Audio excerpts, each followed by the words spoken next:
How's it going, people? It's John Q here from Techno Buffalo, and this is my very first official video for the John for Lakers channel, and I'm very excited. Yay! Recently, there's been a lot of talk about the Samsung Galaxy Tab, and the Galaxy Tab, of course, is Samsung's first tablet from the Galaxy line. In other words, it's the Samsung Galaxy tablet without the LET. Bam!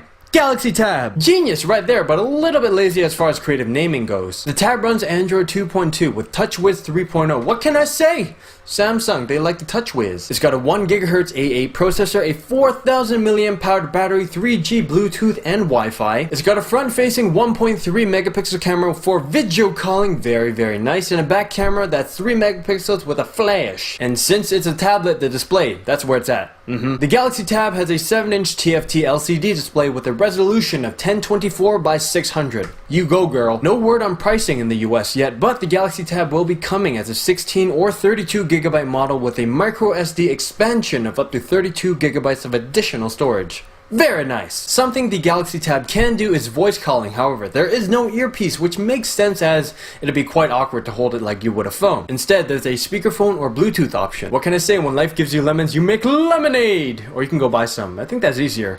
Do whatever you want. They're your lemons. Be your own boss. Power to the people! Now I know what you're thinking. Hey there, hey, that looks like an oversized Samsung Galaxy S, or what's going on? Where's John Rettinger? And in short, yeah, it's pretty much an oversized Samsung Galaxy S, and as for John, he's probably playing StarCraft 2 or partaking in other John Rettinger related activities. Oversized version of something. Sound familiar to anyone? When the iPad came out, a bunch of people were like, why Apple, why? Why did you name it after a feminine hygiene product, while they gazed upon this oversized and giant iPod Touch? Which is true to a certain extent, but the iPad offered a lot of new and modified features which made it its own thing. The Galaxy Tab does the same thing, but the software is not mature enough to make it more like a tablet and less like a phone. I'm sure somewhere down the line Android will start implementing more tablet-like features as more Android tablets are released. Hopefully. Maybe. Possibly. Perchance. Ha! Arguably, the Galaxy Tab does more than the iPad, such as video conferencing, picture taking, web browsing with flash support, and so on. So, is the Galaxy Tab better than the iPad? Tough call. I think it's the same thing as if you were to ask,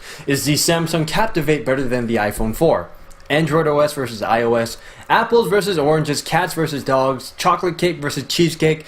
Take your pick. That is, of course, unless you don't like cake of any kind, in which case, why? Cake is so deliciousable and full of yum-yums.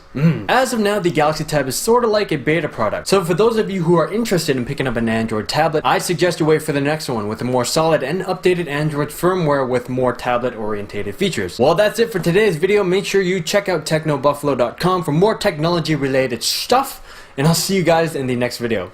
Later!